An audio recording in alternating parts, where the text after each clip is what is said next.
144వ కీర్తన మొదటి వచనం. నాకు ఆశ్రయదుర్గమగు యెహోవా సముతింపబడునుగాక. ఆయన నా చేతులకు యుద్ధమును నా వ్రేళ్లకు పోరాటమును నేర్పువాడై ఉన్నాడు. ఆయన నా చేతులకు యుద్ధమును నా వ్రేళ్లకు పోరాటమును నేర్పువాడై ఉన్నాడు. చిన్నమాట మనం ప్రార్థన చేసుకుందాం. ప్రేమ కలిగిన మా ఘనుడా, పరిశుద్ధుడా, మహోన్నతుడా, ఉన్నత పరిశుద్ధ స్థలములలో నివసించేవాడా, విరిగి నలిగిన మనస్సు గల వారిని సంరక్షించుటకు వినయము గల వారి మధ్య నివసించుచున్న గొప్ప ప్రభువా, ఈ మధ్య ఓ మా ప్రభువా, ఈ సమాజము మధ్య ఈ దినములలో ప్రభువా, ఈ 3-4 దినముల కూటములలో మీరు అద్భుత రీతిగా అయ్యా ఇంతవరకు మీరు మాతో ఉన్నందుకు కొరకు నీకు వందనాలు చెల్లిస్తున్నాం. ఈ 3వ దినమునకు మమ్మల్ని నడిపించినారు, మీకు స్తోత్రాలు. ఈ 3వ దినము రాత్రి కూడికలోకి మమ్మల్ని తెచ్చారు, మీకు స్తోత్రాలు. ప్రారంభ కూటము నుండి కూడా మీరు మాట్లాడుతూనే వస్తున్నారు స్వామి. అయ్యా మీరు ఎన్నుకున్న సేవకులు ఎందరో ఉన్నారు, ఒక్కొక్కరికి ఒక్కొక్క ప్రత్యక్షత మీరు ఇచ్చారు. కృపావరములు నానా విధములుగా మీరు ఇచ్చి వాడుకొనిచున్నారయ్యా, నీకు వందనాలు. ఈ చక్కటి సహవాసము కొరకు నీకు వందనాలు ప్రభువా. స్వామి, ఈ రాత్రి కాలపు సభలో ఈ సంఘమును సహవాసమును పరిచయను బహునికుటముగా మీరు బలపరచండి ప్రభువా. ఆఖరి సభ ఇంకా జరగబోయే మీటింగ్స్ లో కూడా మీరు ఉండండి. ఆఖరి కూటం వరకు మీరు మీ సన్నిధికి నిలబడే ప్రతి దాసుల్లో నుంచి మీరు మాట్లాడండి ప్రభువా. ఓ నన్ను అగ్ని పరీక్ష నిలిచే సేవ, ఓ నీ రాకడలో కనబడే సేవ, నీ న్యాయపీఠం మీద నిలిచి కనబడే మేలిమి బంగారు సేవ ఇక్కడ కట్టి మీరు నిలబెట్టమని ప్రార్థన చేస్తున్నాం. చదివిన లేఖనము కొరకు నీకు స్తోత్రములు నాయన. ఈ లేఖనాన్ని దీవించి పరిశుద్ధపరిచి అభిషేకించి మీరు మాకు విరిచి మా కళ్ళు తెరచి నీ సంఘం యొక్క మనస్సును, ఓ నీ యొక్క సంగతులను మీరు మాకు బయలుపరచమని ప్రార్థన చేస్తున్నాం.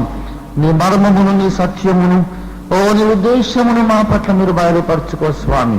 నీ సేవకుడు దీనుడు బలహీనుడై ఉన్నాడు, నీ చాటును మరుగు తెచ్చి ఉన్నాడు. మీ సేవకుని మరుగుపరిచి మీరే మాకు కనబడి దర్శనం మిమ్మని యేసయ్య నామములో అడుగుచున్నాం తండ్రి, ఆమేన్, ఆమేన్. దేవుని బిడ్డలారా, దావీదు భక్తుడు దేవుని దగ్గర పొందినటువంటి అనేక అనుభవాలు కీర్తనల గ్రంథంలో పదే పదే ఆ భక్తుడు సాక్ష్యమిస్తున్నట్టుగా మనం గమనించగలం. దేవుడు తనకు ఏమై ఉన్నాడో, దేవుడు తన జీవితంలో ఏమేమి చేశాడో ఆ విషయాలన్నీ, దేవునితో తనకున్న నానావిధ సంబంధములన్నీ కూడా దావీదు భక్తుడు కీర్తనల గ్రంథంలో తెలియజేస్తూ ఉన్నాడు. 71వ కీర్తన 17వ వచనం మీరు ఉదాహరణకు చూసినట్లయితే, బాల్యము నుండి నీవు నాకు బోధించుచు వచ్చితివి చాలు. దేవునిని బోధకునిగా ఎరిగిన వాడు దావీదు భక్తుడు. బాల్యము నుండి నీవు నాకు బోధించుచు వచ్చితివి. God was the teacher, master of King David. అంతేకాదు 5వ వచనంలో ఆఖరి మాట, బాల్యము నుండి నా ఆశ్రయము నీవే అని మాట్లాడుతున్నాడు. గనక దేవుడు తనకు ఆశ్రయముగా ఉన్నాడు. అంతేకాకుండా దేవుడు ఆయనకు బోధకుడుగా ఉన్నాడు. అంతేకాదు యెహోవా నా కాపరి అని కూడా చెప్పారు. 144వ కీర్తనలో దేవునితో ఉన్న మరొక నూతన సంబంధాన్ని దావీదు చెబుతున్నాడు. దేవుడు నాకు యుద్ధమును నేర్పువాడు అని మాట్లాడుతున్నాడు. దావీదు భక్తుడి జీవితంలో దావీదు భక్తుడు అకస్మాత్తుగా యుద్ధశూరుడు, యుద్ధశాలిగా మారిపోయినట్లుగా మనం చూడగలం. అంతకుముందు దావీదు బాల్యములో కేవలము గొర్రెల కాపరిగా ఉన్నాడు. సడన్గా అకస్మాత్తుగా దావీదు మహాయుద్ధశాలిగా, బలశాలిగా, పరాక్రమశాలిగా మారిపోయారు. ఒకవేళ మీరు మొదటి సమూయేలు గ్రంథము 16వ అధ్యాయము చూడండి దయచేసి. 16వ అధ్యాయం 11వ వచనం చూడండి దయచేసి. మొదటి సమయాలు 16:11. నీ కుమారులందరూ ఇక్కడ ఉన్నారా? యెషయాని అడుగగా ఇంకను తడసారి వాడొకడున్నాడు. అయితే వాడు గొర్రెలను కాచుచున్నాడు. ఎక్కడో అడవిలో గొర్రెల్ని కాచుకునేవాడు. అకస్మాత్తుగా ఏమైందో తెలుసా? 16వ అధ్యాయంలో 18వ వచనంలో చూడండి దయచేసి. చిత్తగించును, బెత్లెహేమీయుడైన యెషయి కుమారుల్లో ఒకరిని చూచి తిని, అతడు చమత్కారముగా వాయింపగలడు, బహుశూరుడును యుద్ధశాలియు, మాట నేర్పరి. ఏమండి, యుద్ధశూరుడేలాగా అయిపోయాడు. గొర్రెలు కాచేవాడు, మిలిటరీ ట్రైనింగ్ లేదు, కత్తి డాలు ఎవరు పట్టుకోవడం, ఎవరు నేర్పించారు? పరాక్రమం ఎక్కడిది? ధైర్యం ఎక్కడిది? ఆయుధాలు వాడే నైపుణ్యం ఎక్కడిది? అప్పుడే గొప్ప పేరు పొందేశాడు. ఏమని? బహుశూరుడును యుద్ధశాలియు అని. ఎలా మారాడు? మొదటి సమయాల గ్రంథం 17వ అధ్యాయంలో ఇలాగ సాక్ష్యం ఇస్తూ ఉన్నాడు. దేవుని స్తోత్రం. 17:34 దయచేసి. 17:34. సౌలుతో ఇట్లా నేను నీ దాసుడనైన నేను నా తండ్రి యొక్క గొర్రెలను అడవిలో నా తండ్రి గొర్రెలను కాయుచుండగా సింహములు ఎలుగుబంటి వచ్చి మందలో నుండి ఒక గొర్రె పిల్లను ఎత్తుకొని పోవచ్చుండగా నేను దానిని తరిమి చంపి దాని నోట నుండి ఆ గొర్రెను విడిపించి తిని అది నా మీదికి రాగా దాని గడ్డము పట్టుకొని కొట్టి చంపి తిని. 37వ వచనం చదవండి. సింహము యొక్కయు బలము నుండి, ఎలుగుబంటి యొక్క బలము నుండి ఆమె నన్ను రక్షించిన నా దేవుడు అంటున్నాడు. దేవుని స్తోత్రం కలుగునుగాక. హల్లెలూయా, హల్లెలూయా. సింహమును చీల్చడానికి కారణం దేవుడు, ఎలుగుబంటును చీల్చగలగడానికి కారణం దేవుడు. ఆ సింహము నోట నుండి దావీదు రక్షింపబడడానికి కారణం దేవుడని దావీదు గ్రహించాడు. దావీదు జీవితంలో ఏదో జరిగిందండి. ఒక ఆశ్చర్యకరమైన అనుభవం జరిగింది. అంతవరకు అమాయకంగా ఉన్నవాడు, భయంగా ఉన్నవాడు, బెదురుగుడ్లు పెట్టుకొని చూస్తూ ఉన్నవాడు, అమాయకంగా ఉన్న చిన్న లేత ప్రాయము గల కుర్రవాడు అకస్మాత్తుగా మహాశూరుడుగా రూపుదాల్చాడంతే. అవతారం మారిపోయిందంతే. ఏం జరిగింది?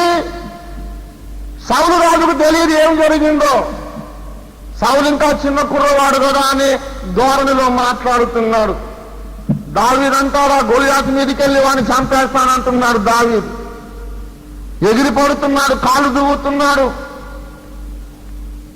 ఏమిటది? జీవము గల దేవుని సైన్యాన్ని తిరస్కరించడానికి ఈ సున్నతి లేని ఫిలిస్తీయుడు ఏ పాటు వాడు 40 రోజుల పాటు వాడు తృణీకరిస్తున్నాడు. ఒక్కడు లేరా మన సైన్యాల్లో? ధైర్యం ఉన్నవాడు, రోషగాడు ఎవరు లేరా? నేనున్నాను. నా దేవుని నా అవమానం పాలవుతుంటే నేను చూస్తూ ఊరుకోలేను. నేను అతనితో యుద్ధం ఆడుతాను అంటున్నాడు. ఆ శత్రువేమో సవాలు చేస్తున్నవాడు 6 మూరల జాన్లు 10 అడుగుల పొడుగు ఉన్నాడు. ఈయనేమో ఆయన మోకాల కిందుకున్నాడు, చిన్న పొట్టోడు. నువ్వే పాటి వాడివి అంటుంటే కింద వెతుక్కుంటుంది. ఎవట్రా వీడియో అంటాడు నన్నని. 10 అడుగుల పొడుగు మనిషి, ఈయనేమో 5 అడుగు సగం.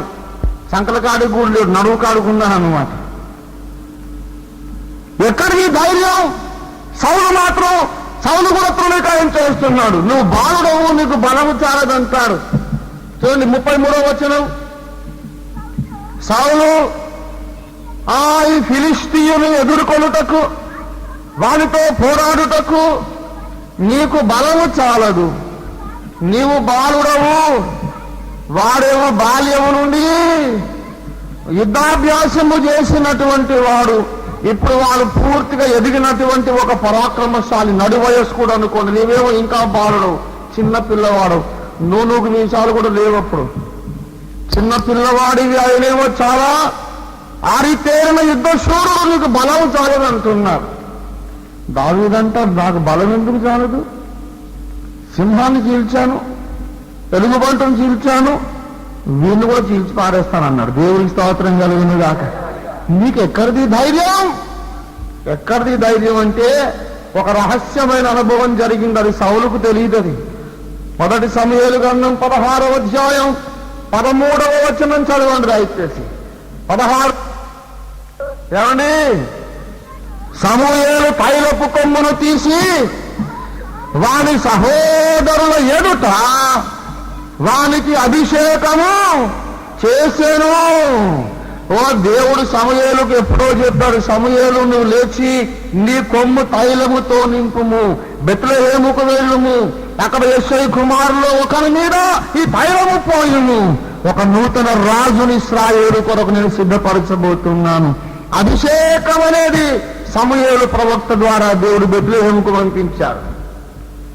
దావీదు తల మీదకి అభిషేకము వచ్చిన ఆ మరుక్షణము నుండి బలముగా యెహోవా ఆత్మ దావీదు మీదికి వచ్చెను గనుక దావీదుకు చాలా లక్షణాలు సంతరించిన. ఏమిటంటే యుద్ధశూరుడయ్యాడు, బహుశూరుడయ్యాడు, ధైర్యశాలి అయ్యాడు, మాట నేర్పరైపోయాడు. ఈ సంగతి సౌలు రాజుకు తెలియదు. నీకు బలము చాలదు అంటున్నాడు. గాని దావీదంటాడు, నాకు బలము చాలును. ఎందుకనగా నీకెవరికి తెలియని సంగతి నాకు జరిగింది. దేవుని ఆత్మ బలముగా నా మీదికి వచ్చెను. యేసయ్య చెప్పాడు, పరిశుద్ధాత్మ మీ మీదికి వచ్చినప్పుడు మీరు శక్తి పొందుదురు. దేవునికి స్తోత్రం కలుగునుగాక. హల్లెలూయా, హల్లెలూయా. పరిశుద్ధాత్మ మీ మీదికి వచ్చినప్పుడు మీరు శక్తి పొందుదురు అంటే పరిశుద్ధాత్మ మీ మీదికి రాకముందు మీరు నీరసంగా ఉందురు అన్నమాట. ఏమండి, పరిశుద్ధాత్మ నీ మీదికి రాకముందు ఎన్ని బైబిల్ కాలేజీలు చదివొచ్చినా, పరిశుద్ధాత్మ నీ మీదికి రాకముందు నువ్వు బిఏ చదివినా, ఎంఏ చదివినా, పరిశుద్ధాత్మ నీ మీదికి రాకముందు నీవెంత అందగాడివైనా, నీకెంత పలుకుబడి ఉన్నా, నీకెంత జ్ఞానం ఉన్నా, ఎంత చమత్కారం ఉన్నా, నీ సంగతి అంతా గుండుసున్నా. ఆత్మాభిషేకం ఉండాలి, అప్పుడు నీవు క్రైస్తవుడిగా బతకాలంటే. దేవుని స్తోత్రం కలుగునుగా. హల్లెలూయా, హల్లెలూయా. ఎలాంటి వాడవైనా, నీవెంత ఘనుడవైనా, ఎలాంటి వాడవైనా, నీవెంత ఘనుడవైనా, తను మూసే కాలం ఒక రోజు ఉన్నదని మరువబోతున్నా. దేవుని స్వయము వినాలంటే, భూమి ఆకాశమును పుట్టించిన దేవునితో సహవాసం చేయాలంటే, దేవుని ముఖమును చూడాలంటే, దేవుని ప్రణాళికని అర్థం చేసుకోవాలంటే, సోదరి సోదరుడా, నీ తెలివితేటలు ఎందుకు పనికిరావు, నీ పలుకుబడి పనికిరాదు. కోటీశ్వరుడు అయినా దేవుడు ఆ కోట్లు తీసి దిబ్బలో కొడతాడు. ఎవరికి కావాలి నీ డబ్బు అంటాడు. అందగాడివైనా, మాటకాడివైనా, ఆటగాడివైనా, ఎవరైనా సరే అంత గుండుసున్నా. అసలు కావలసింది ఏమిటంటే పరిశుద్ధాత్మ నీ మీద బలంగా రావాలి. దేవుని స్తోత్రం కలుగునుగా. హల్లెలూయా. చదువు లేకపోతే చదువు దేవుడే ఇస్తాడు. పరిశుద్ధాత్మ నీ మీదకి వచ్చినప్పుడు చదువు రానోళ్ళకి చదువు వచ్చును. పరిశుద్ధాత్మ నీ మీదకి వచ్చినప్పుడు మాట తడబడే నత్తి మోహాలకు కూడా మంచి ధారాళముగా మాట వచ్చును. పరిశుద్ధాత్మ నీ మీదకి వచ్చినప్పుడు పిరికోళ్ళకు ధైర్యం వచ్చును. పరిశుద్ధాత్మ రాకముందు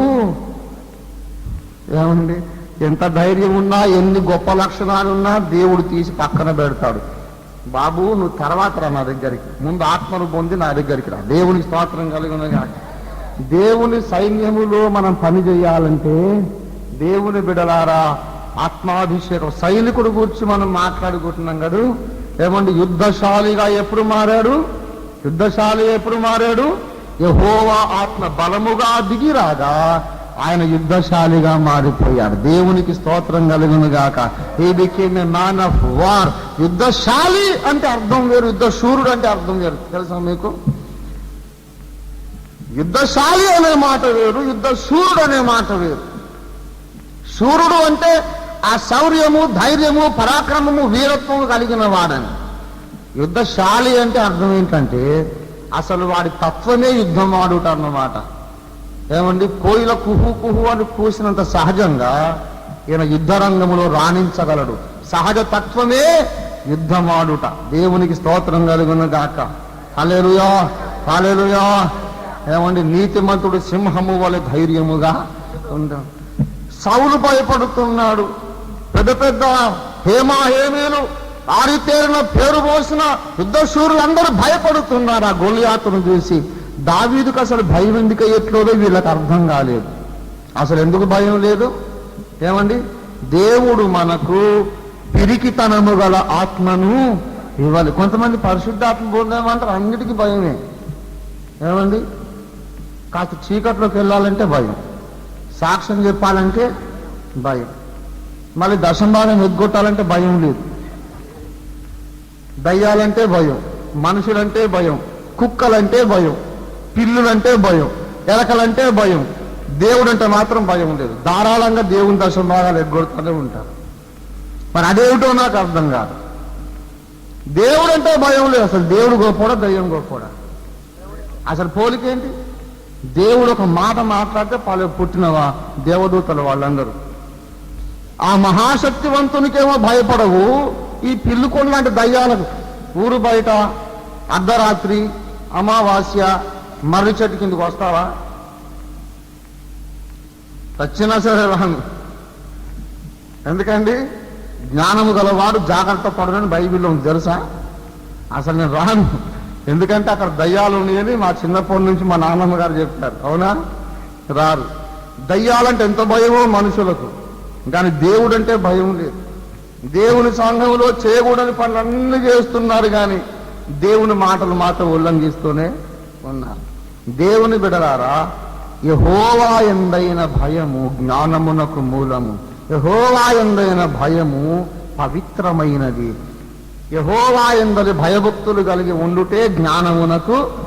దేవునికి భయపడాలి. ఎవరు నా మాట విని గడగడ వణుకుచుండునో వానినే నేను దృష్టించుచున్నాను. దేవునికి స్తోత్రం కలుగునుగా. హల్లెలూయా. దేవునికి భయపడాలండి, మనుషులకు భయపడొద్దు.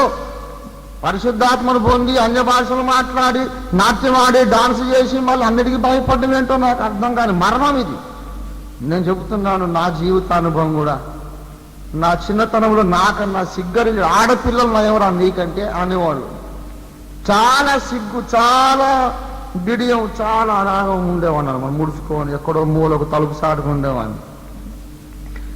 పరిశుద్ధాత్మ నా మీదకి వచ్చింది, మొత్తం దశ తిరిగిపోయింది అంతే. దేవుని స్తోత్రం కలుగునుగా. హల్లెలూయా, హల్లెలూయా.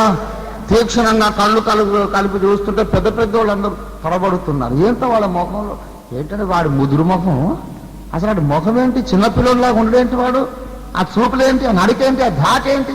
గర్వము, పొగరు, రకరకాలుగా వ్యాఖ్యానం చేశారు. గర్వం కాదు, పొగరు కాదు. దేవుని స్తోత్రం కలుగునుగాక. దావీదు మీదికి బలముగా పరిశుద్ధాత్మ వచ్చాను. ఆ ఆత్మ దేవుడు దావీదుకు పిరికితనము గల ఆత్మను ఇవ్వలేడు. శక్తి కలిగిన ఆత్మ, ప్రేమ కలిగిన ఆత్మ, ఇంద్రియ నిగ్రహము కలిగిన ఆత్మ. దేవుని స్తోత్రం కలుగునుగా. హల్లెలూయా. ఆత్మ ఎవరిదండి? దేవుని ఆత్మ. ఆ దేవుడు ఎలాంటి వాడో తెలుసా? ఆ దేవుడు ఎలాంటి వాడంటే, ఎర్ర సముద్రము దాటి మోషే ఇశ్రాయేలీయులు అవతల గట్టెక్కి నడిచి వెళుతూ కంజరా గిలక తప్పెట వాయిస్తూ పాటెత్తుకున్నారు. మోషే ఆ రోజు ఒక పాట రాశాడండి. ఆ పాట ఇశ్రాయేలీయులు అందరూ పాడారు. యుద్ధశూరుడు యెహోవా. యెహోవా ఎవరు చెప్పండి? యెహోవా ఎవరు? యుద్ధశూరుడు. తర్వాత దావీదు గురించి పరిశుద్ధాత్మ దేవుడు చెబుతున్నాడు. లేఖనం చెబుతుంది, నాట నుండి యెహోవా ఆత్మ దావీదు మీదికి బలముగా వచ్చాడు. అనగా మోషే భాష ప్రకారం ఎవరి ఆత్మ దిగొచ్చింది? నాట నుండి యుద్ధశూరుడైన యెహోవా ఆత్మ బలముగా దావీదు మీదికి వచ్చాను. దేవునికి స్తోత్రం కలుగునుగాక. హల్లెలూయా, హల్లెలూయా, హల్లెలూయా. యుద్ధశూరుడైన ఆత్మ దావీదు మీదకి వచ్చింది కనుక దావీదు సడన్ గా ఏమైపోయాడు? కుందేలు పిల్లపోయి పులైపోయాడంటే. దేవుని స్తోత్రం కలుగునుగాక. హల్లెలూయా. నాకు చిన్నప్పుడు అసలు ఇంటికి ఎవరైనా కొత్త మనుషులు వస్తే ఎదురుబాడి ప్రేజ్ ది లార్డ్ అన్నారంటే చచ్చేంత సిగ్గు. నలుగురు ఆడపిల్లలు కనుక ఒక్కన్న మగపిల్లని పుట్టాను మా ఇంట్లో. ఇక అందరు చుట్టూ ఆడపిల్లలే. నేను ఎవరు నాకు మగవాళ్ళు ఎవరు సాహసం లేదు. నేను కూడా అలాగనే సిగ్గుగా అలాగే తయారయ్యా. ఇంటికి కొత్త చుట్టాలు ఎవరన్నా వస్తే బల్ల కింద దాక్కునేవాడు, మంచం కింద దాక్కునేవాడు. ఇప్పుడు ఏంట్రా మగవాడు వైపు పుట్టావు, కాస్త ధైర్యంగా ఉండాలరా, ఇది ఎక్కడి నుంచి వచ్చింది లోపలేంది. చాలా భయం, చాలా భయం. దేన్ని చూసినా భయమే, మనుషులను చూస్తే భయం. రోడ్డు మీద నడిచేటప్పుడు తలకాయ ఇలాగా ఈ గడ్డం పోయి దీనికి అంటుకోవాలి, అలాగ నడిచేవాడు. పైకి తలెత్తితే పొట్టు. ఆడపిల్లలను నయం కాస్త అటు చూస్తూ నడిచేవాడు. నేను మాత్రమే అలాంటి ఒకసారి ఇంట్లో ఆట మా అక్కయ్య నేను కలిసి ఆడుకుంటున్నాం. ఆట ఆటపోయి దెబ్బలాట అయిపోయింది. మా అమ్మ కసరే ఏంట్రా గొడవ, హలో ఆ గోల్డ్లో ప్రార్థన పూట పోతే పోయి కూర్చో, అక్కడ కూర్చోమని చెప్పి. నాకు తెలియదు అది పరిశుద్ధాత్మ కోసం కనిపెట్టే కూటం. మేము వరంగల్లో ఇండియా పెంతెకోస్తు దేవుని సంఘం యొక్క మెంబర్లం అన్నమాట. టీకే థామస్ గారు అప్పట్లో మా సంఘ కాపరి. చర్చిలో ఏదో ప్రార్థన అవుతుందో ఇలా అక్కడ కూర్చో, ఏంటి గొడవ, ఇంట్లో భరించలేకపోతున్నాను. మా అమ్మ కసిరింది. నాకు సరే అప్పటికే నేను ప్రభువుని హృదయంలో చేర్చుకున్న ప్రార్థన చేసే అనుభవం ఉంది. చర్చిలో ప్రార్థన అంటే చాలా ఇష్టం నాకు. వెళ్ళి కూర్చుంటుండేసరికి ప్రసంగం అయిపోతుంది. అక్కడ చెబుతున్నాడు పాస్టర్ గారు, దేవుని బిడ్డలారా, అడుగు ప్రతివాడును తప్పక పరిశుద్ధాత్మను పొందనని మన ప్రభు వాగ్దానం చేశాడు. మోకరించండి, అడుగుదాం అడుగుదాం, ఆశగల ప్రాణమున తృప్తిపరుస్తాడు. నిన్న నిరాశపరిచేవాడు కాదు. అడగండి, పరిశుద్ధాత్మ ఈ దినం దేవునికి ఇవ్వబోతున్నాడు అంటున్నారు. అప్పుడే వెళ్తున్నాను లోపలి. అందరూ పంచలు సర్దుకొని కూర్చుంటున్నారు. నేను కూడా కూర్చున్నాను. అంతకుముందు చాలాసార్లు విని ఉన్నాను పరిశుద్ధాత్మాభిషేకం పొందాలని. ఈసారి ఎందుకో నా హృదయంలో గొప్ప ఆశ పుట్టింది. నాయన దేవా, అదేమిటో నాకు తెలియదు కానీ అదేదో గొప్ప దీవెన అని వీళ్ళందరూ చెప్పుకుంటున్నారు. నీకు ఇష్టమైతే నాకు దయచేయి నాయన, తప్పక నాకు దయచేయి అని ప్రార్థన చేస్తున్నానంటే ముమ్మరంగా దేవుడు కుండల కొద్ది గుమ్మరించేశాడు పరిశుద్ధాత్మ. దేవుని స్తోత్రం కలిగింది. పరిశుద్ధాత్మ నా మీదకి ఎంత బలంగా దిగొచ్చిందంటే నేను అన్య భాషలు మాట్లాడి 6 గంటలు మాట్లాడుతానే ఉన్నా, ఉదయం నుండి సాయంత్రం దాకా. దేవుడికి స్తోత్రం కలిగినగా నన్ను తట్టుకోలేకపోయారు. మోకాళ్ళ మీద నాట్యం ఆడి గుడి మొత్తం తిరిగాను అన్నమాట. పెద్ద గుడి, మీరు పోయి చూడాలి అక్కడ. ఆ రోజు ఇంటికి వచ్చిన తర్వాత బాత్రూంలోకి పోతే అన్ని భాషలు వస్తుంది, భోజనం చేస్తుంటే అన్ని భాషలు వస్తుంది. ఇదేంటి ప్రభువా, నాకు కంట్రోల్ దయచేయను ఆయన. ఫ్రెండ్స్ వచ్చి మాట్లాడుతుంటే వాడితో అన్ని భాషలు మాట్లాడుతున్నాడు. వాడు ఇదేంటి నిన్న వరకు బాగున్నాడు కదా, ఏంటి అలా మాట్లాడతాడు, ఏంటి కొత్త భాష అనుకుంటున్నాడు. సరే ప్రభువా, నాకు మరి నిగ్రహం దయచి, ఆ కంట్రోల్ దయచి ఆయన. అందరూ నవ్వుతున్నారు నన్ను చూసి ప్రార్థన చేసుకున్నా. అప్పటి నుంచి దేవుడు కంట్రోల్ ఇచ్చాడు. ఇప్పుడు దాదాపు 27 సంవత్సరాలు పరిశుద్ధాత్మతో నింపబడి అన్య భాషలు మాట్లాడుతానే ఉన్నాను. దేవునికి స్తోత్రం కలుగును గాక. ఇవాళ నాకు కొంతమంది ఎదురుపడి భాషలు లేవు, ఎప్పుడో ఆగిపోయాయని నాకు చెబుతున్నారు. పెద్ద విడ్డూరని సంగతి ఇది. భాషలు లేకపోవడం ఏంటి, ఆయన ఆగిపోయినాయంట అంటే ఆయనకు ఆగిపోయినాయేమో నేను అనుకుంటున్నా. దేవుని స్తోత్రం కలుగును గాక. భాషలు ఆగిపోలేదు, నాకు ఆగిపోలేదే. 27 ఏళ్ళు మాట్లాడుతున్నాను, ఈ రోజు కూడా మాట్లాడాను. దేవుని స్తోత్రం కలుగును గాక. సత్యవాక్యమును సంతలో దులిపి దేవుని సత్యమును అమెరికా డాలర్లకు అమ్ముకొని అడ్డమైన బోధలు తెచ్చిపెట్టి దేవుని సంఘాన్ని బలహీనం చేస్తున్నారు. పరిశుద్ధాత్మ అభిషేకం ఆగిపోలేదు. దప్పికొన్న వారి కొరకు ఈనాడు కూడా దేవుడు ఆత్మను కుమ్మరించేవాడై ఉన్నాడు. దేవుని స్తోత్రం కలుగునుగా. దావీదు మీదకి వచ్చిన ఆత్మ, సంసోను మీదకి వచ్చిన పరిశుద్ధాత్మ, యేసు మీదకి వచ్చిన పరిశుద్ధాత్మ, మేడగదిలో 120 మంది మీదకి వచ్చిన పరిశుద్ధాత్మ, పేతురు యోహాను మీదకి వచ్చిన పరిశుద్ధాత్మ ఈనాడు మీ మీదకి, నా మీదకి రావడానికి దేవుడు సిద్ధంగా ఉన్నాడు. దేవుని స్తోత్రం కలుగును గాక. నీవు సిద్ధంగా ఉన్నావా? అసలు నీకు దాహం ఉందా? నీకు ఆశ ఉందా? ఆశ కలిగిన ప్రాణమును ఆయన తృప్తిపరిచేవాడై ఉన్నాడు. దేవుని స్తోత్రం కలుగును గాక. నేను దేవుని ఎంత స్తుతిస్తాను. ప్రతిరోజు అరగంట దీని గురించి నేను స్తుతిస్తుంటాను. ప్రియులారా, ఆ చిన్నతనములో నేను పరిశుద్ధాత్మ కోసం అడగడం నా జీవితంలో గొప్ప మేలైపోయింది. పెద్దవాడిని అయిన తర్వాత ఆ డినామినేషన్ తిరిగి ఈ డినామినేషన్ తిరిగి ఆ చెత్త బోధలన్నీ మనసులో నింపుకున్నాను అనుకోండి, ఇక జన్మకు పరిశుద్ధాత్మ పొందేది లేదు, ఏమీ లేదు. ఒకడంటారు భాషలు లేవు, భాషలు మాట్లాడితే దయ్యం పెట్టినట్టు ఒక ఆయన అంటాడు. పరిశుద్ధాత్మ ఇప్పుడు రావటం ఏంటి, నువ్వు రక్షింపబడ్డప్పుడు వచ్చింది అంటాడు ఇంకొక ఆయన. అదేమిటో ఈ బోధలన్నీ విన్నాను అనుకోండి, అసలు నేను పొందేవాడిని కాదు. దేవుని కృప వల్ల ఈ చెత్తంతా నా తలకాయలో ఒక రాకముందే దేవుడు వచ్చేశాడు. దేవుని స్తోత్రం కలిగిన హల్లెలూయా, హల్లెలూయా.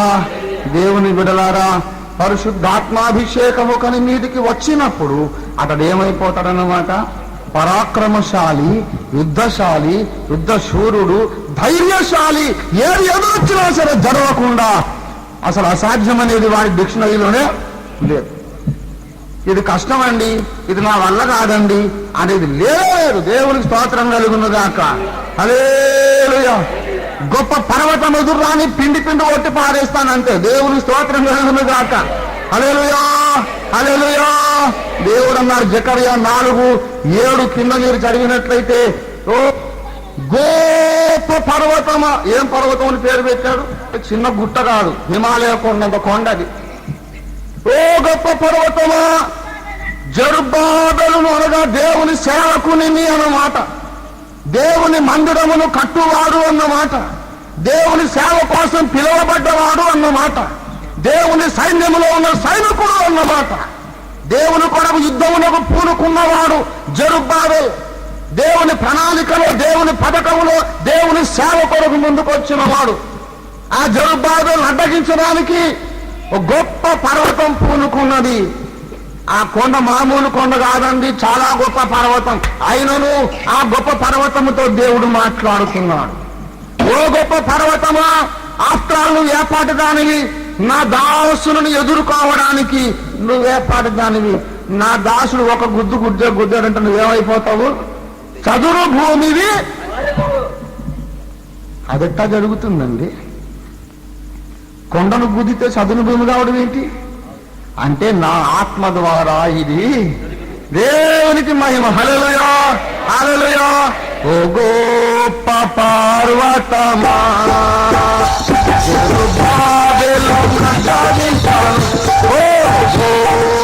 పర్వతమా,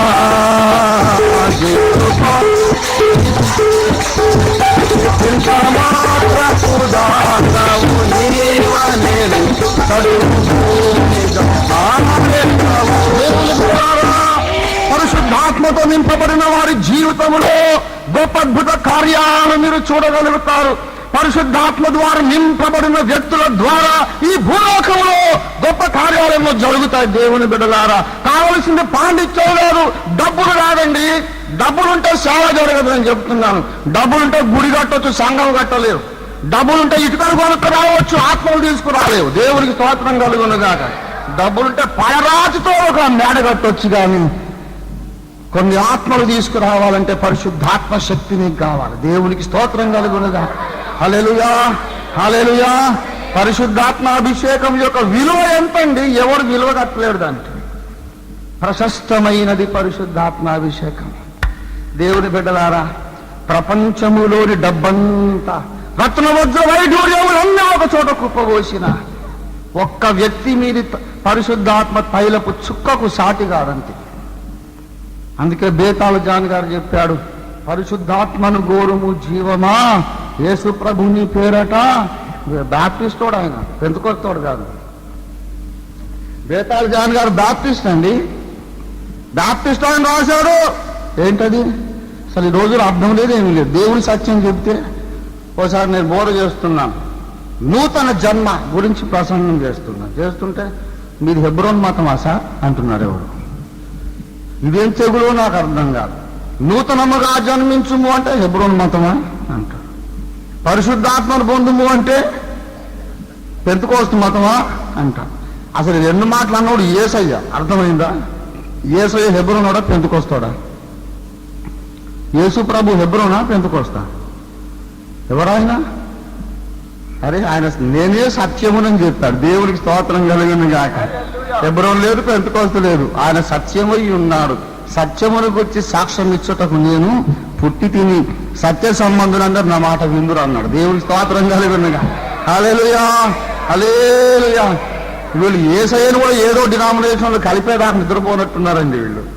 అసలు ఈ డినామినేషన్ తెగులేంటో నాకు అర్థమై సావట్లే. హెబ్రోనేంటి, పెంతెకోస్తు ఏంటి? యేసు ప్రభువు చెప్పాడు, ఒకడు కొత్తగా తిరిగి జన్మించకపోతే దేవుని రాజ్యమును చూడలేడు, ప్రవేశించలేడు అంతే. దేవునికి స్తోత్రం కలుగును గాక. అలాగే యేసయ్యే నోరార చెప్పాడు, పరిశుద్ధాత్మ కూడా కనిపెట్టండి, పట్టణములో వెళ్ళక నా వలన వీరిన తండ్రి వాగ్దానము కొరకు కనిపెట్టుడు. దేవుని బిడలారా, ఒక్క మాట చెప్పు. ఎందుకు దేవుడు పలికిస్తున్నాడు? ఏదో బోధ చేద్దాం అనుకున్నాను నేను, కానీ దేవుడు ఇది ఎత్తుకోమన్నాడు. నా మైండ్లో ఉన్న ప్రసంగం వేరు. దేవుడు చెప్పమంటే చెబుతున్నా, లేకపోతే దేవుడు చెవులు మేలేస్తాడు నన్ను. దేవుడు చెప్పమనే మాట చెప్తున్నాను, వినండి. మీరు సర్వలోకమునకు వెళ్ళి సర్వ సృష్టికి సువార్త ప్రకటించుడి అని చెప్పిన యేసయ్య ఆ నోటితోనే ఇంకో మాట చెప్పాడు, మీరు పట్టణములో నుంచి వెళ్ళక అన్నాడు. మార్కు 16లో ఏమన్నాడు? సర్వలోకమునకు వెళ్ళి ప్రకటించు, సర్వలోకానికి వెళ్ళండి అన్నాడు. కానీ అపొస్తలుల కార్యాలు 1వ అధ్యాయంలో ఏం చెప్పాడంటే, మీరు పట్టణములో నుండి వెళ్ళొద్దు. అది చదువుకోవట్ల జనాలు. ఈ రోజుల్లో రక్షణ పొందగానే ఏదో కొంచెం వాక్యం నేర్చుకోగానే సేవకు బయలుదేరుతున్నారు. దేవుడు పిలిచారంటే పిలవడం ఏంటండి? దేవుణ్ణి నేను పిలిచాను, దేవుడు నన్ను పిలవటం ఏంటి? దేవుణ్ణి ఆయన పిలిచేశాడు. దేవుడు పిలవటం లేదు, దేవుడు అభిషేకించడం లేదు. కాస్త మాటలు నేర్చిన మాటకారులందరూ సేవకులు అయిపోతున్నారు. ఏమండి, 4 పాయింట్లు రాసుకొని చెప్పగానే సేవకుడు. దేవుడు పిలిచాడు నేను అసలు. దేవుడు పిలవకుండా సేవకు రావద్దంతే. దేవుడు పిలవాలి, పరిశుద్ధాత్మతో నింపాలి, అప్పుడు పంపాలి, నీ సేవ ఫలించాలి. దేవుని స్తోత్రం కలుగునుగా. హల్లెలూయా, హల్లెలూయా. పరిశుద్ధాత్మ పొందని వాడు బోధకు రావద్దు. పరిశుద్ధాత్మను పొందనోడు కాదు అసలు. పరిశుద్ధాత్మను దూషించే బోధకులు తయారయ్యారు. ఇదేమిటో నాకు అర్థం కాదు. పొందకపోయాడు. పరిశుద్ధాత్మను దూషించడం ఏంటండి? వాడు నిత్యపాపం చేస్తున్నారు. ప్రసంగికులు ఎందుకు వేసుకుంటారు ఆయన్ని? భక్తుడు, బోధకుడు క్షేమాభివృద్ధికరమైన హితబోధ చేయాలంటే అతని తల మీద కొంచెం నూనె పోయాలండి. నీ తలకు నూనె తక్కువ చేయొద్దు అన్నారు. దేవునికి స్తోత్రం కలిగిందిగా. హల్లెలూయా. అంటే బాగా ముఖం జిడ్డోడేలాగా కిలో కొబ్బరి నూనె పోసుకోమని కాదు. ఆత్మ సంబంధమైన నీ శిరస్సు మీద పరిశుద్ధాత్మ నూనె తక్కువ కావడానికి వీలు లేదు. దేవునికి స్తోత్రం. హల్లెలూయా, హల్లెలూయా. ఎప్పుడైతే పరిశుద్ధాత్మ నీ మీదకి దిగి వచ్చాడో నీ జీవితంలో గొప్ప గొప్ప కార్యాలు జరుగుతాయి. దేవుని స్తోత్రం. యెషయా ప్రవచన గ్రంథం 41వ అధ్యాయం 14వ వచనం చదవండి. పురుగు వంటి యాకోబు, స్వల్ప జనమగు ఇశ్రాయేలు, భయపడకుడి. బొంత పురుగు, గొంగళి పురుగు అంటాడు. గొంగళి పురుగులాగా మెత్త మెత్త ఉన్నాడు ఈయన. ఈయన్ని పట్టుకొచ్చి ఇప్పుడు ఏం పోస్టుకు నియమించాడు? ఏం పోస్టుకు? నురిపిడిమ్రాను. నురిపిడిమ్రాను. పురుగల్లాబో ఏమైపోయింది? ఇప్పుడు నురిపిడిమ్రాన్ అయిపోయింది. చదవండి. నీవు పర్వతములను నూర్చుదువు, వాటిని పొడి చేయుదువు. ఏమిటండి? పురుగండి పనిచేసేది. పర్వతములను నూర్చుదువు, వాటిని పొడి చేయుదువు. ఇంకా కొండలను పొట్టు వలె చేయుదువు. వాటిని గాలించగా గాలి వాటిని కొట్టుకొని పోవును.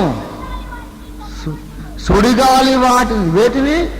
కొండలను మహామహా పర్వతాలను ఈ చిన్న పురుగు పోయి నుగ్గును కొట్టి పారేస్తుందండి.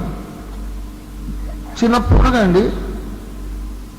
అది తొలిచేది మర్రి చెట్టును కాదు. దేని తొలుస్తుంది? కొండలో రంధ్రం తొలచడమే కాదండి, కక్కులు పెట్టబడి నురిపిడిమ్రానుగా చేయబడి మహామహా పర్వతాలను నుగ్గు కింద, నజ్జు కింద, పొట్టు కింద కొట్టి పారేస్తుందంట. సుడిగాలి రాగా అసలు కొండ అడ్రస్ లేకుండా పోయింది. ఇక్కడ కొండ ఉండాలి. ఇన్నర దాకా ఏమైపోయిందని జనం అడుగుతున్నారు. నేనే తీసేసానంటుంది పురుగు. ఓసి పురుగా, నువ్వేమిటి కొండను తీసేయడం ఏంటి? ఏంటి ప్రగల్భాలు చెబుతున్నావా? గొప్పలు మారదావా ఏంటి? గొప్పలు చెప్పుకుంటున్నావు? అసలు నీ వాడకం చూస్తున్నా అర్థం కావట్లా. ఇంతంత ఉన్నావు పురుగు, కొండను తీసేసావా నువ్వు? అంటే పిచ్చి మొహమా, నీకేం తెలుసు? నేను ఇంతంతా ఉన్నాను, నా నెత్తి మీద కూర్చున్నాయన ఆకాశం అంటున్నాడు. దేవుని స్తోత్రం కలిగింది. హల్లెలూయా. నేను బలహీనుడని నా మీదకి వచ్చిన పరిశుద్ధాత్మ సర్వశక్తి మంతుడు. అందుకే 108వ కీర్తనలో ఒక గొప్ప మాట మాట్లాడుతున్నాడు. 108 13వ వచనములో, దేవుని వలన మేము, ఏమండి, దేవుని వలన మేము శూర కార్యములను, అందరూ చెప్పండి, దేవుని వలన, దేవుని కొరకు మీరు గొప్ప కార్యాలు చెయ్యాలని ప్రభు కోరుచున్నాడు. దేవునికి స్తోత్రం కలుగును గాక. హల్లెలూయా, హల్లెలూయా. ఓ నా బిడ్డలారా, మీరు నా కొరకు ఎరుకో కోట గోడలు కూల్చాలి, మీరు నా కొరకు సముద్రాలు ఎండగొట్టాలి, మీరు నా కొరకు కొండలను చదును నేలగా చేసి పారేయాలి, మీరు నా కొరకు అంధకార రాజ్యపు కోటలు పగలగొట్టేసేయాలంటే, మీరు నా కొరకు భారతదేశమును రక్షణలోకి నడిపించాలని దేవుడు మిమ్మల్ని కోరుతున్నాడు. ఈ దేశంలో 1000 సంవత్సరాలుగా చీకటి రాజ్యం వెళుతుందండి. 1000 ఏళ్ళుగా వేళ్ళు కొనుబోయిన చీకటి రాజ్యమును మన దేశం నుంచి పెకలించగలమా? తప్పకుండా పెకలించగలం. I can do it. నేను చేయగలను, చేసి తీరతానని చెబుతున్నా. దేవుని స్తోత్రం కలుగునుగా. దేవుడు నాకు ఆవిష్కారం ఇస్తే చచ్చిపోకముందు భారతదేశం కింద మీద చేసి మార్చి తర్వాత చచ్చిపోతా. దేవుని స్తోత్రం కలుగునుగా. హల్లెలూయా, హల్లెలూయా. కాశ్మీర్ నుంచి కన్యాకుమారి దాకా యేసే దేవుడు అండి. ఇంతకాలం మనకు అర్థం కాలేదు. ఆ నజరేయుడే యేసు, ఆయనే రక్షకుడు, ఆయనే వేదముల్లో ఉండే యజ్ఞ పురుషుడు అని హోల్ ఇండియా మాట్లాడుకున్న తర్వాత చూసి అప్పుడు టాటా చెప్పిపోతా. దేవుని స్తోత్రం కలుగునుగా. హల్లెలూయా. సాధ్యమేనా కాదా? సమస్తము సాధ్యం. దేవునికి స్తోత్రం కలుగునుగా. హల్లెలూయా, హల్లెలూయా. దేవునికి సమస్తము సాధ్యము, దేవుని నమ్మువానికి సమస్తమును సాధ్యం. దేవునికి సమస్తము సాధ్యము, ఆ దేవుని ఆత్మతో నింపబడ్డవానికి సమస్తము సాధ్యం. దేవుని స్తోత్రం కలుగునుగా. హల్లెలూయా. అందుకే అన్నాడు, యెహోవా రక్షించిన మిమ్మును పోలినవాడు ఎవడు? పరిశుద్ధాత్మతో నింపబడిన మిమ్మును పోలినవాడు ఎవడు? 30 లక్షల మంది సైనికులు ఉన్నారు. దావీదును పోలిన వాడు ఎక్కడున్నాడు? దేవునికి స్తోత్రం కలుగునుగాక. అంత తప్పతాలు సరుకున్నారు అక్కడ. ఏమండి, రెవరెండ్లు 22 62 అందరూ ఏం చేసుకోవాలి? నెత్తికేసి కొట్టుకోనా? ఆత్మ భోజనం ఒక్కడిని తీసుకురా, భారతదేశం అతనాకుతనం అయిపోద్ది. దేవుని స్తోత్రం కలుగునుగా. హల్లెలూయా. పరిశుద్ధాత్మను గోరుము జీవమా యేసు ప్రభుని పేరట వేడుము. ఉదయకాలం మనం నేర్చుకున్నాం, దేవుని సంఘమునకు ఇవ్వబడిన అనేక పోలికలలో ఒక పోలిక సైన్యము. ఆ సైన్యము అంటే, ఆ సైన్యంలో ఉండే మనం అందరూ కూడా ఎవరం కావాలి? సైనికులం కావాలి. సైనికులం కావాలంటే దావీదు వలె మనం యుద్ధశూరులం అయి ఉండాలి. దావీదు వలె యుద్ధశూరులం అయి ఉండాలంటే దావీదు తల మీదకి వచ్చిన ఆత్మ మన మీదకి కూడా రావాలి. దేవునికి స్తోత్రం కలుగునుగా. హల్లెలూయా. మనకిదిగో వ్యూహిత సైన్య సమభీకర రూపిణి ఎవరామె అంటే ఆత్మాభిషిక్తమైన షోలమ్మితి కన్యక. దేవునికి స్తుతి కలుగునుగాక. హల్లెలూయా, హల్లెలూయా. బేతాళ జాన్ గారు ఎంత మంచి మాటలు రాశారండి. పెంతెకోస్తులో పుట్టి పెరిగినోని, నాకు కూడా కొన్ని మాటలు అట్లా రాయటం నాకు కూడా భయమే. ఆ మాటలు అనలేను. అంటే నొచ్చుకుంటారేమో ఒక్కోసారి, ఎందుకు లేకపోని కాస్త స్మూత్గా మాట్లాడదాం అనిపిస్తుంది. కానీ నాకంటే రెచ్చిపోయాడు ఆయన. ఏమన్నారు తెలుసా? పరిశుద్ధాత్మ లేనిది యేసు ప్రభువుని ఎరుగుటే అసలు యేసు నువ్వు క్రైస్తవుని చెప్పుకోబాకు పొమ్మన్నాడు. వారు ఆయన బాప్టిస్ట్, ఆయన ఏమండి పెంతెకోస్తు ఆయన కాదు. నీకు తెలుసా ఏమన్నాడు? పరిశుద్ధాత్మ లేనిది వేదాగమ పఠనమే కాదు. బైబిల్ చదివాను అనుకుంటున్నా కానీ చదివినట్టు కాదు పొమ్మన్నాడు. నువ్వేం చదివావు? బైబిల్ చదివావు అంటున్నావు. అసలు ఏం పరిశుద్ధాత్మాభిషేకం లేకపోతే చదివినా చదవనట్టే పో అన్నాడు. పరిశుద్ధాత్మ లేనిది వర్షము లేని పైరు చందంబే అన్నాడు. వర్షం లేని పైరు ఎంత అందంగా ఫలిస్తుంది, నీ బ్రతుకు కూడా అంతే పో అన్నాడు. నువ్వు పరలోక ప్రార్థన నేర్చుకోవచ్చు, బైబిల్ మొత్తం కంటరా పట్టవచ్చు, అయినా సరే నీ బ్రతుకు వర్షము లేని పైరులాగా ఎండిపోతుంది. దేవుని కోసం ఫలించలేవు. ఆత్మాభిషేకం లేకపోతే వర్షము లేని పైరులాగా ఉంటాం. పరిశుద్ధాత్మ లేనిది యేసు ప్రభువుని ఎరుగుటే కాదు అన్నాడు. ఇంకో మాట ఆఖరికి అన్నాడు, పరిశుద్ధాత్మను పొందుట అన్నిటికన్నా ప్రబలమైన మేలిట అన్నాడు. దేవునికి స్తోత్రం కలుగును గాక. హల్లెలూయా, హల్లెలూయా. నీకు లాటరీలో 1 కోటి రూపాయలు వచ్చిన దానికంటే, నిన్ను పట్టుకుపోయి ప్రపంచానికి రాజును చేసిన దానికంటే, నీ మెడలో రత్నాల దండ వేసిన దానికంటే, ఇంకా నీకు లోకమంతా విశ్వమంతా నీకు ఇచ్చిన దానికంటే కూడా నీ తల మీదికి పరిశుద్ధాత్మ రావాలే గొప్ప మేలు పొమ్మన్నాడు. దేవుని స్తోత్రం కలిగినగా. హల్లెలూయా. ప్రసంగికులకే కాదు, సంఘ కాపురులకే కాదు, యేసు రక్తములో కడగబడి దేవుని వాక్య బీజానికి జన్మించిన ప్రతి ఒక్కరు కూడా సార్వత్రిక క్రీస్తు సంఘములో, క్రీస్తు శరీరములో సభ్యుడైన ప్రతి కుమార్తెకు, ప్రతి కుమారుడికి ఈ ఆత్మాభిషేకం ఇస్తానన్నాడు. ఒట్టి సేవకులకే కాదు, ఏమండి, అడుగు ప్రతివారు పొందును, సర్వ శరీరుల మీద నా ఆత్మను గుమ్మరించేస్తానన్నాడు. దేవుని స్తోత్రం కలుగునుగా. హల్లెలూయా. వర్తమాన భూతభావి సకల వాసి, వర్తమాన భూతభావి సకల వాసి,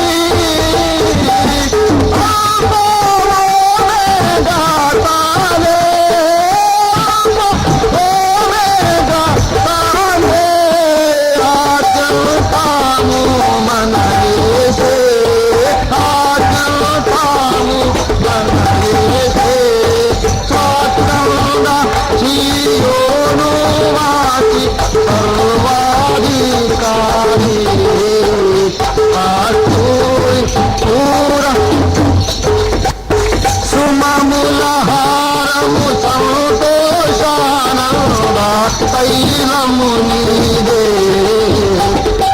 వస్త్రము నీదే, ఆత్మముల హారము సంతోషాన తైలము నీదే, వస్త్రమును నీదే,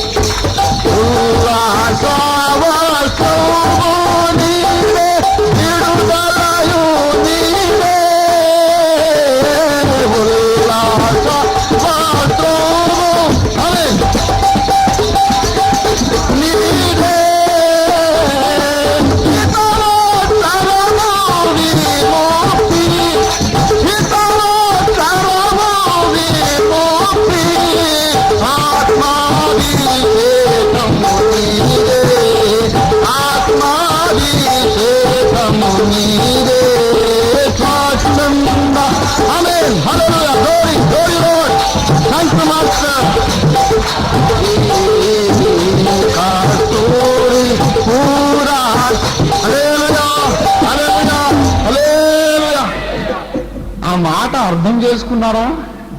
కస్తూరి పువ్వు రాసి అన్నా, కస్తూరి పువ్వుల గుట్ట అన్నమాట. కస్తూరి పువ్వులు గుట్టగా పోసినట్టున్నాడు మన యేసయ్య. అంటే నా ప్రియుడు నా రొమ్ముననున్న గోపరసమంత పరిమళము కలిగిన వాడు అన్నదాన్ని. దగదగ మంచి గుమగుమలాడే మంచి సువాసనం యేసయ్య దగ్గర. సియోను వాసి కస్తూరి పువ్వు రాసి యేసయ్యకు స్తుతి పాట. అసలు మనం పాడేది అర్థం చేసుకుంటున్నామా? యేసు ప్రభువు తన్ను తాను పరిమళ వాసనగా సమర్పించుకొని, దేవుని స్తోత్రం కలుగునుగా. యేసయ్యలో అంత పరిమళమే కానీ దుర్గంధం లేదు, దుర్వాసన లేదు, మంచి పరిమళ భరితుడు ఆయన. ఓ దేవుని స్తోత్రం కలుగును గాక. ఆయన పేరు పోయబడిన పరిమళ తైలముతో సమానం. ఆయన పేరే ఒక పరిమళం. ఆయన శరీరం అంతా పరిమళమే, ఆయన మాటలు కూడా పరిమళమే. యేసు నిండా ఆపాద మస్తకం కస్తూరి పూల గుట్టలా ఉన్నాడు. దేవునికి స్తోత్రం కలుగునుగా. హల్లెలూయా, హల్లెలూయా. ఆయన మాట్లాడుతున్నటువంటి వాగ్దానములు అన్నమాట ఏమిటంటే, సుమముల హారము నీదే, సంతోష ఆనంద తైలము నీదే, హితవత్సరము నీదే, స్తుతి వస్త్రము నీదే, ఆత్మాభిషేకము నీదే. దేవునికి స్తోత్రం కలుగునుగాక. హల్లెలూయా, హల్లెలూయా. ఆత్మాభిషేకం ఎవరిది? పెంతెకొస్తోళ్ళదా? ఎవరిది? పాస్టర్లదా? కాదు కాదు, మీరే. దేవునికి స్తోత్రం కలుగునుగాక. హల్లెలూయా, హల్లెలూయా. దేవుని కొరకు గొప్ప కార్యములు చేయాలని ఆశ నీకుంటే, దేవుని కొరకు శూర కార్యములు చేయాలని ఆశ నీకుంటే, ఇదే పరిశుద్ధాత్మ తైలాభిషేకం, ఆత్మాభిషేకము నీవు పొందాలి. ఆ తరువాత పరిశుద్ధాత్మ దేవుడు నీకు పోరాటమును నేర్పుతాడు. ఆయన వచ్చినప్పుడు నీకు అన్ని విషయములు నేర్పించునన్నాడు. ఆయన నీకు పోరాటం నేర్పిస్తాడు. కారణం ఏంటంటే, ఆయన యుద్ధశూరుడైనటువంటి దేవుడై ఉన్నాడు. యుద్ధశూరుడు యెహోవా. ఆ యెహోవా ఆత్మ బలముగా నీ మీదికి వచ్చినప్పుడు నీవు కూడా ఆటోమేటిక్గా ఏమైపోతావు? యుద్ధశూరుడి అయిపోతావు. నీలో ధైర్యం వస్తుంది, యుద్ధం చేద్దామనే ఉత్సాహం పెరుగుతుంది. మామూలు మనిషి అయితే సింహాన్ని చూడగానే చెట్టు ఎక్కాలి కదా, సింహాన్ని చూడగానే చెట్టు ఎక్కాలి. కానీ మనవుడు ఏమొచ్చి ఇంతంత లేడు, వేలేడు లేడు, పరుగు పరుగున వెళ్ళి ఆ సింహాన్ని పైదవడ కిందవడ పట్టుకొని సర్ర. అసలు భయం అనేది లేని ఎలుగుబంటి వచ్చింది, చీల్చి పారేశాడు. గొలియాత్ వచ్చాడు, వాణ్ణి చీల్చి అసలు ఒక్క రాయితో దెబ్బ కొట్టేశాడు. అంతే, ఒకటే రాయి పీక కోశాడు. నీ మాంసం ఈరోజు కాకుల గద్దలకు వేస్తానన్నాను. అది ఏమిటని ధైర్యం? మోకాలు ఎత్తులేవు నువ్వు, నా మోకాలు ఎత్తులేవు, ఏంటా ధైర్యం అంటే, యెహోవా నామమున నీ మీదికి వచ్చుచున్నానన్నాడు. దేవునికి స్తోత్రం కలుగునుగా. హల్లెలూయా, హల్లెలూయా. ఓ దేవుని బిడ్డ, ఈ భారతదేశమును దేవుని కడకు నడిపించడానికి దేవుని కొరకు రోషము కలిగిన వారు, దేవుని కొరకు ధైర్యము కలిగిన వారు, దేవుని కొరకు సమర్పణ కలిగిన వారు, దేవుని యొక్క ఆత్మతో నింపబడిన వారు ఈ కడవరి తరములో దేవునికి కావాలి. నీకు చదువు లేకపోతే దేవుడు ఇస్తాడు, పాండిత్యం లేకపోతే దేవుడు ఇస్తాడు, నీ జ్ఞానం లేకపోతే దేవుడు ఇస్తాడు, నీకేం తక్కువైనా ఇస్తాడు. కానీ ముందు నీకు కావలసింది రక్షణ, ఆ తర్వాత పరిశుద్ధాత్మాభిషేకం. ఆ రెండు నీకు ఉన్నాయి అనుకోండి, ఈ విశ్వములో నిన్ను ఎదిరించే శక్తి లేనే లేదంతే. దేవునికి స్తోత్రం కలుగునుగాక. హల్లెలూయా, హల్లెలూయా. రక్షణ లేని వారు రక్షణ పొందండి. ఓ రక్షణ పొందిన వారు పరిశుద్ధాత్మను పొందండి. పరిశుద్ధాత్మను పొందిన వారు ఆత్మకు లోబడి నడవడం నేర్చుకోండి. దేవుని స్తోత్రం కలుగునుగాక. కొంతమంది పరిశుద్ధాత్మను పొందుతారు కానీ, కొందరు పరిశుద్ధాత్మను పొందుతారు కానీ ఆత్మకు లోబడి నడవరు. అది ఇంకో తెగులు. 30 ఏళ్ల కింద పరిశుద్ధాత్మను పొందాలని చెబుతారు. మరి ఇవాళ ఎండిపోయి ఉన్నాడు అయ్యగారు. 30 ఏళ్ల కింద పరిశుద్ధాత్మను పొందడం కాదు, పరిశుద్ధాత్మాభిషేకం అనుదినమును అనుక్షణమును నీ మీదికి దిగి వస్తూనే ఉండాలి. దేవునికి స్తోత్రం కలుగునుగా. హల్లెలూయా, హల్లెలూయా. ప్రతిరోజు ఉదయం మోకాళ్ళుని ప్రార్థించు, ప్రతిరోజు ఏకాంత ప్రార్థనలో మరలా పరిశుద్ధాత్మాభిషేకం పొందు, మరలా బలము పొందు, మరలా అన్య భాషల్లో దేవుని స్తుతించు. ప్రతిరోజు ఉదయం అన్య భాషల్లో దేవుని ఆరాధించడంతోనే ప్రారంభించంటే దేవుని స్తోత్రం కలుగునుగాక. బలమైన విశ్వాసుల కొరకు దేవుడు వెతుకుతున్నాడు, యుద్ధశూరుల కొరకు దేవుడు వెతుకుతున్నాడు. దేవుని బిడ్డలారా, రానున్న దినములలో మనకు గొప్ప పోరాటం ఉన్నది, చాలా గొప్ప పోరాటం ఉన్నది. సుమా, మీకు ఒక చిన్న విషయాన్ని మాత్రం చూపించి ముగిస్తాను. ఒకవేళ ఇది చాలా వివాదాస్పదమైన అంశముగా మీకు కనబడవచ్చు, కానీ లేఖనం చిన్న మాట చూద్దాం, అంశంలోకి వెళ్ళను. కానీ ప్రకటన గ్రంథం 13:5 తొందరగా చదవండి. డంబపు మాటలను దేవదూషణలను పలుకు ఒక నోరు, దానికి ఇవ్వబడెను 42 నెలలు తన కార్యము జరుపను అధికారము దానికి ఏర్పాటాయను. ఏమిటా కార్యం? అసలు ఎవరిది? సముద్రములో నుంచి వచ్చిన ఒక క్రూర మృగం. 7 తలకాలు 10 కొమ్ములు ఉన్నాయి దానికి. అనగా ఎవరంటే, ప్రపంచమును ఏలడానికి రాబోవచ్చున్న ఒక ప్రపంచ నియంత. అతని పేరు అంత్య అబద్ధ క్రీస్తు అంటాం. క్రీస్తు విరోధి వాడు రాబోచున్నాడు. ఈ 7 తలలు 10 కొమ్ములంతా సాదృశ్య భాష, ఉపమాన అలంకార భాష. వాని కొమ్ములు ఉండవు, తలకాయలు 7 ఉండవు. నీలా నాలాగే ఉంటాడు వాడు, కానీ వాని ఆత్మీయ లక్షణాలు అలాగ ఉంటాయి అన్నమాట. వాడి నక్కజిత్రుడు, వాడొకటి నక్కండి అంటాం, వాడొకటి విషపునాడు విషసర్పం అండి అంటాం. అలాగే వాడన్ని లక్షణాలు, మృగ లక్షణాలు ఉన్నాయి వాడికి, కానీ వాడు మనిషే. ఈ ప్రపంచమును వాడు 42 నెలల పాటు ఏలడానికి రాబోతున్నాడు. హిట్లర్ కంటే, ముసోలినీ కంటే, యుగాండాలో ఈడీ అమీన్ కంటే, ప్రపంచ చరిత్రలో ఇంతవరకు వచ్చిన నియంతలందరికంటే క్రూరమైన ఒక నియంతవాడు, భయంకరుడైన ఒక నియంత. దయాదాక్షిణ్యాలు లేవు, దేవుడంటే భయము లేదు, మనుషుల పట్ల జాలి లేదు, చాలా కరుకోటకుడు. వాడు ప్రపంచమును 3.5 ఏళ్ళు పరిపాలించబోతున్నాడు. వాడు 42 నెలలు తన కార్యము జరపడానికి వానికి అధికారం అట. ఏం కార్యం? 7వ వచనం చదువమ్మా, 7వ వచనం చదువు. మరియు పరిశుద్ధులతో యుద్ధము చేయను, వానిని జయింపను, వానికి అధికారం ఇవ్వబడెను. బైబిల్ గ్రంథంలో పరిశుద్ధులంటే ఎవరన్నమాట? ఏమండి?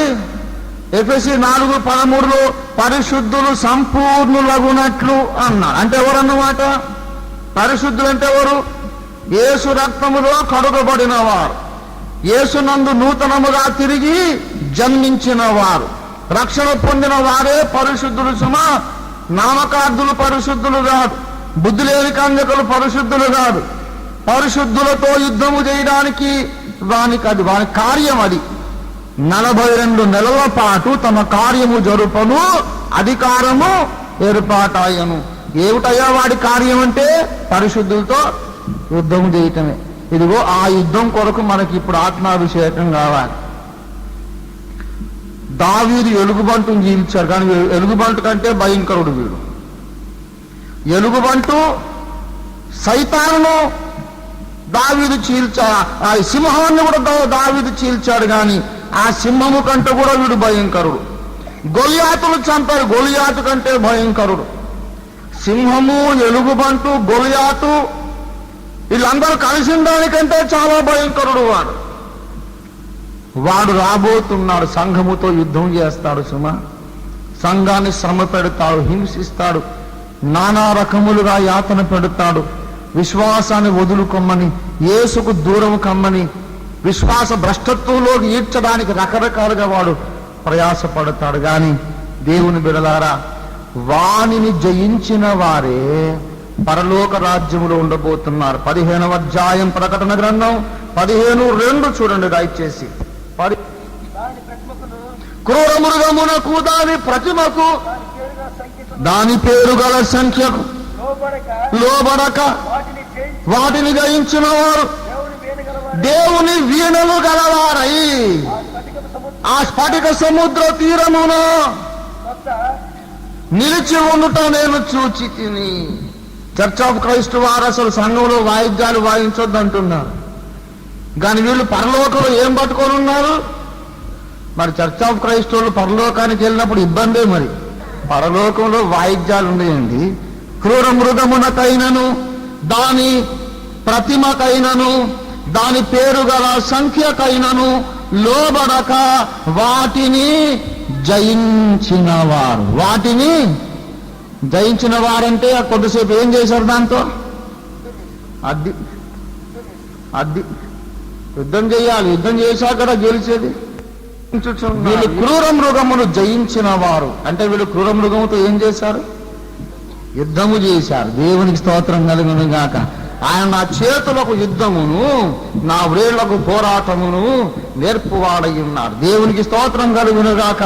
హల్లెలూయా. ఏమండి, క్రూర మృగము అసలు వీళ్ళతో యుద్ధము చేయడానికే వచ్చాడు.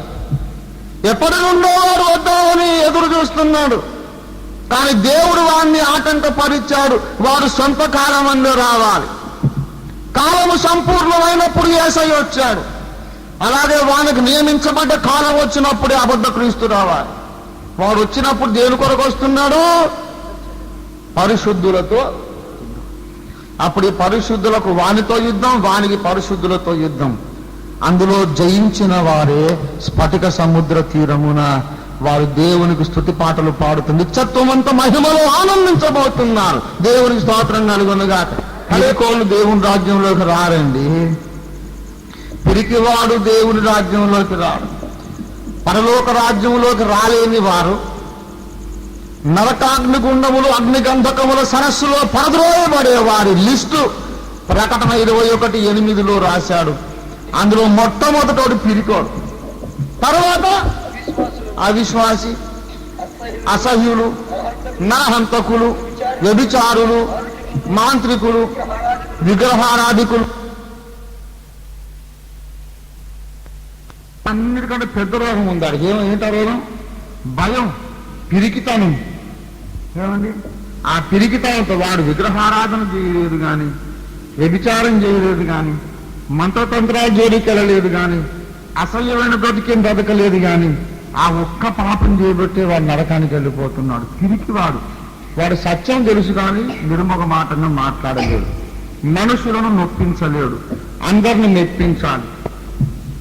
అరే నాకెందుకు రా బాబు ఇంత పిరికోడు, ఎవడు నొచ్చుకున్నా ఎవడు మెచ్చుకున్నా దేవుడు నాకు చెప్పిన సత్యం ప్రకటించి తీరుతానంత అనుకోలేదు వాడు. పిరికి పంద అందులోకి వెళ్ళు. వీడు విగ్రహారాధకుడు కాదు, అసహ్యుడు కాదు, మాంత్రికుడు కాదు. మరి ఎందుకు వెళ్ళిపోతున్నాడు అందులోకి? అతడు నిజముగా దేవుడెవడు ఎరిగిన వాడే, దేవుని సత్యం ఏదో ఎరిగిన వాడే గాని పిరికితనముతో తాను ఎరిగిన సత్యానికి సాక్షిగా నిలవలేకపోయాడు.